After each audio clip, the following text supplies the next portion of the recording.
Hello friends, welcome to G study में। Friends, आज हम आप सभी को इस वीडियो के माध्यम से अभी हाल ही में चल रहे क्लास 12th के प्री बोर्ड एग्जाम में इकोनॉमिक सब्जेक्ट को डिस्कस करेंगे। उसमें 1 से 26 तक के संपूर्ण क्वेश्चनों को इसमें डिस्कस किया जाएगा और सभी के एकदम A to Z correct answer आपको दिए जाएंगे। ठीक है, चलिए वीडियो स्टार्ट करते हैं। सबसे पहले हम ऑब्जेक्टिव की बात करें कि आर्थिक समस्या मूलतः किस तत्व की समस्या है, तो इसका राइट आंसर है ऑप्शन नंबर बी, उपभोक्ता चयन की। जी हाँ दोस्तों, उपभोक्ता चयन की। ठीक है, सेकंड नंबर की हम बात करें, ऐसी वस्तुएं जिनका एक दूसरे के बदले प्रयोग किया जाता है कहलाती हैं क्या?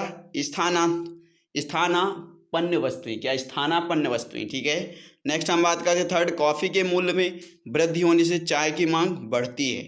फोर्थ है, उपयोगिता के निम्न में से कौन सी विशेषता है? उपयोगिता एक मनोवैज्ञानिक धारणा है। ठीक है, नेक्स्ट हम बात करते हैं फिफ्थ नंबर की कि उपभोक्ता व्यवहार का अध्ययन किया जाता है किसमें? सूक्ष्म अर्थशास्त्र में। ठीक है, ऑप्शन नंबर ए, सूक्ष्म अर्थशास्त्र में।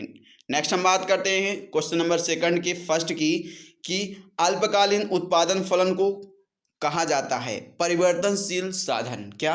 परिवर्तनशील साधन। ठीक है, नेक्स्ट हम बात करते हैं पैमाने के प्रतिफल का संबंध किससे होता है?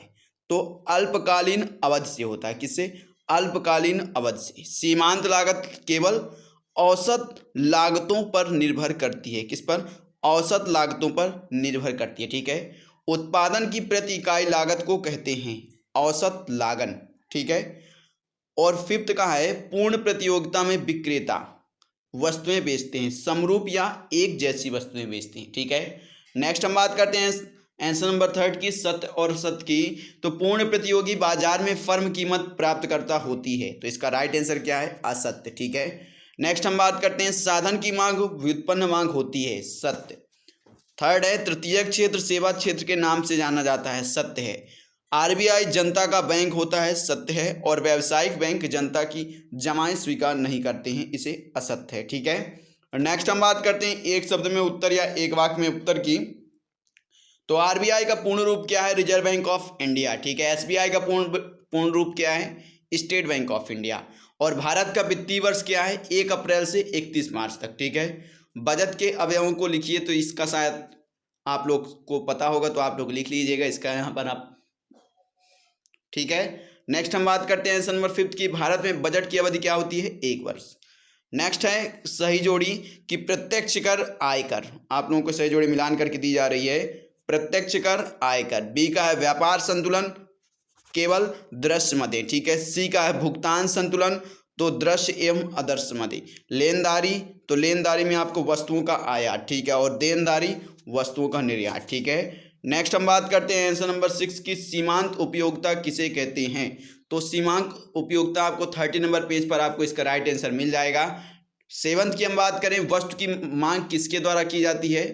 तो कभी कभी मनुष्य की अपनी आवश्यकताओं की पूर्ति के लिए किसी वस्तु की कम से अधिक इकाइयों का उपयोग करना पड़ता है। ऐसी स्थिति में उपयोग की जाने वाली अंतिम इकाई को सीमांत इकाई कहते हैं। ठीक है, तथा इस अंतिम इकाई से प्राप्त होने वाली उपयोगिता को सीमांत उपयोगिता कहा जाता है। नेक्स्ट हम बात करते हैं आंसर नंबर 8 की कि कीमत निम्नतम सीमा से क्या अभिप्राय है? तो किसी वस्तु या सेवा की सरकार द्वारा निर्धारित ऊपरी सीमा या अधिकतम कीमत सीमा या उच्चतम निर्धारित कीमत कहते हैं। ठीक है, नेक्स्ट हम बात करते हैं आंसर नंबर 9 की प्रति व्यक्ति आय किसे कहते हैं? तो किसी राष्ट्र की एक वर्ष में व्यक्तियों की औसत आय को उस राष्ट्र की प्रति व्यक्ति आय कहते हैं।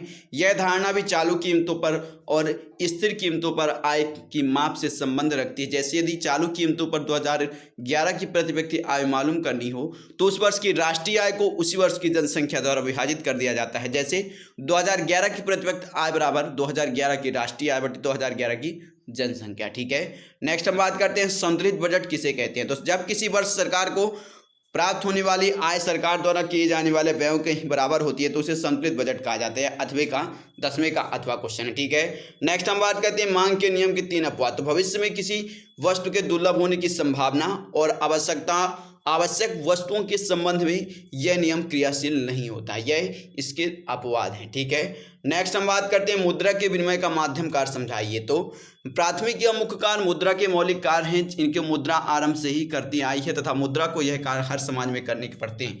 प्राथमिक का दो भाग हैं, विनिमय का माध्यम और मूल का भाग। तो विनिमय के माध्यम में यह मुद्रा का अत्यंत महत्वपूर्ण कार्य है। इस कार्य द्वारा मुद्रा ने वस्तु विनिमय के दोहरे संयोग के अभाव को, कठिनाई को दूर करके विनिमय रीति करता है और फिर उस मुद्रा से अपनी आवश्यकताओं की पूर्ति करता है। प्रोफेसर मार्शल के अनुसार मुद्राओं को केवल इसलिए प्राप्त नहीं किया जाता कि वह स्वयं मूल्यवान होती है, वरन इसलिए कि इसके द्वारा वस्तुओं और सेवाओं को प्राप्त किया जा सकता है, क्योंकि उसमें सामान्य क्रय शक्ति होती है। ठीक है, और इसी प्रकार मूल्य के मापक की है कि मुद्रा का दूसरा महत्वपूर्ण कार्य मूल्य मापक के रूप में विभिन्न वस्तुओं एवं सेवाओं के विनिमय शक्ति को आंकने का रहा है। वस्तु विनिमय के अंतर्गत विभिन्न वस्तुओं का अन्य वस्तुओं के रूप में मूल्य मापन एक कठिन कार्य था। नेक्स्ट हम बात करते हैं एक अर्थव्यवस्था की प्रमुख केंद्रीय समस्याओं को समझाइए। अथवा का क्वेश्चन है, तो अर्थव्यवस्था की केंद्रीय समस्याएं। अर्थव्यवस्था चाहे किसी प्रकार की हो, उसके द्वारा आवश्यक रूप से कुछ सामान्य कार्य संपन्न किए जाते हैं। फर्ग्यूसन तथा क्रेक्स के अनुसार प्रत्येक अर्थव्यवस्था को कुछ मौलिक निर्णय लेने होते हैं। उनके अनुसार ये निर्णय प्रमुख रूप से 3 प्रकार के होते हैं।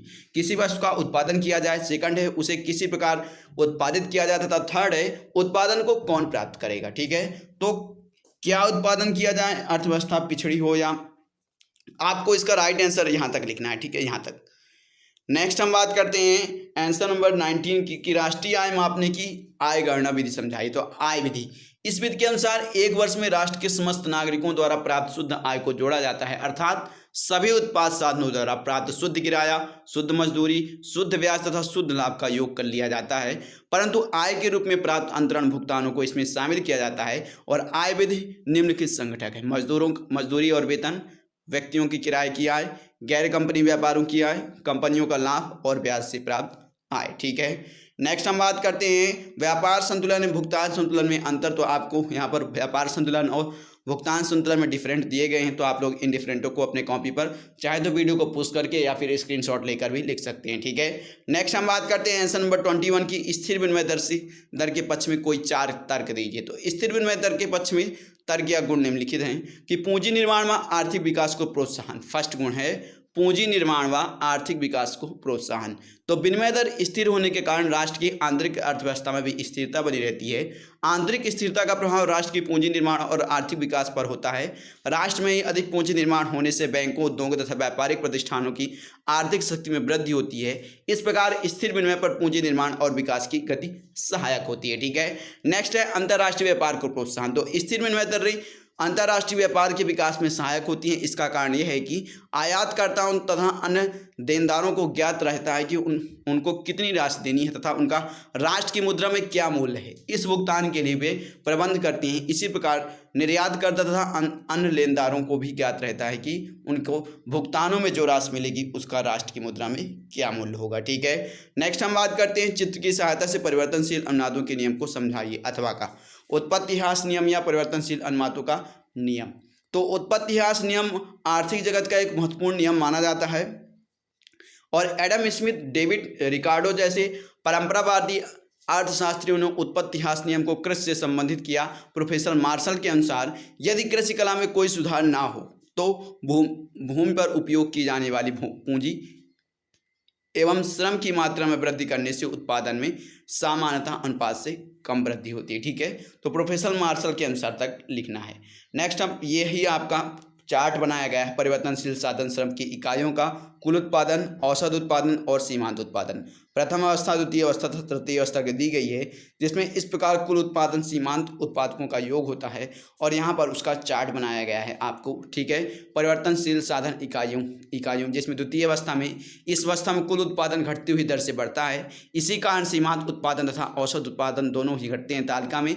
यह अवस्था श्रम की चौथी इकाई से छठी इकाई तक इस अवस्था को घटते प्रतिफल के नियम भी कहा जाता है। ठीक है, इसमें रेखाचित्र द्वारा स्पष्टीकरण किया गया है कि रेखाचित्र में प्रथम श्रम को ओबी से, प्रथम श्रम को ओबी, दूसरी को बी व सी के मध्य तथा तीसरी को ए तथा एमपी के मध्य रखा गया है। ठीक है, नेक्स्ट हम बात करते हैं इस नंबर 24 में कि बाजार मूल्य और सामान्य मूल्य में डिफरेंट क्या है। तो बाजार मूल्य अति अल्पकालीन मूल्य है, जबकि सामान्य मूल्य दीर्घकालीन मूल्य है। बाजार मूल्य किसी समय विशेष में वास्तव में प्रचलित होता है, जबकि सामान्य मूल्य काल्पनिक है जो कि वास्तव में किसी समय विशेष पर प्रचलित नहीं होता है। और बाजार मूल्य में मांग अधिक सक्रिय होती है, जबकि सामान्य मूल्य में पूर्ति अधिक प्रभावशाली होती है। और बाजार मूल्य पुनरुत्पादनी तथा निरुत्पादनी दोनों प्रकारों की वस्तुओं का होता है, सामान्य मूल्य केवल पुनरुत्पादनीय वस्तुओं का ही होता है। ठीक है, नेक्स्ट हम बात करें 26 की कि केंद्रीय बैंक क्या है, इसके कोई 5 कारक। केंद्रीय बैंक कहाँ से, किसी राष्ट्र की शीर्ष बैंकिंग तथा मौद्रिक संस्था से है, जिसका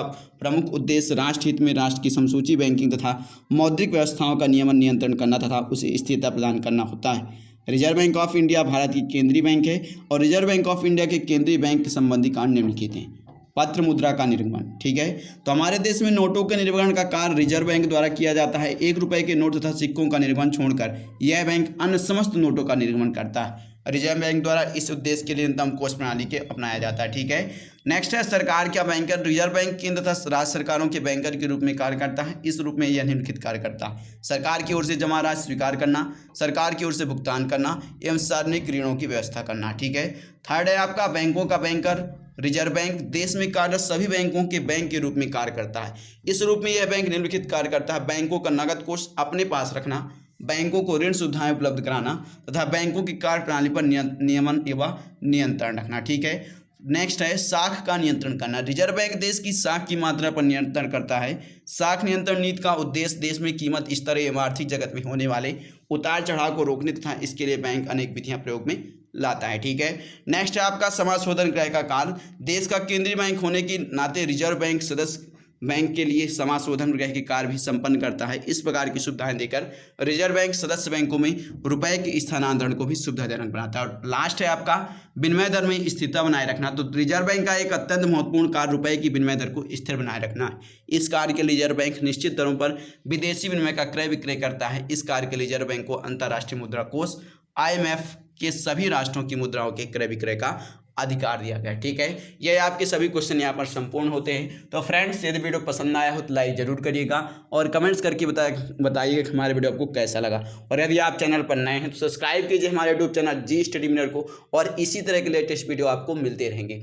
ठीक है, और आप लोग एक बात और याद रखिएगा, इसमें जितनी भी गवर्नमेंट वैकेंसियाँ आती हैं, इसमें इस चैनल में सभी गवर्नमेंट वैकेंसियां आपको अपडेट की जाती हैं। तो उन सभी गवर्नमेंट वैकेंसियों की सबसे पहले अपडेट पाने के लिए हमारे यूट्यूब चैनल को सब्सक्राइब कीजिए और सब्सक्राइब बटन के बगल में जो आपको बेल आइकॉन दिख रहा है उसको ऑन कर लीजिए, जिससे आपको सबसे पहले इसकी अपडेट मिले। ठीक है, तो मिलते हैं नेक्स्ट वीडियो में, तब तक के लिए जय हिंद, जय भारत।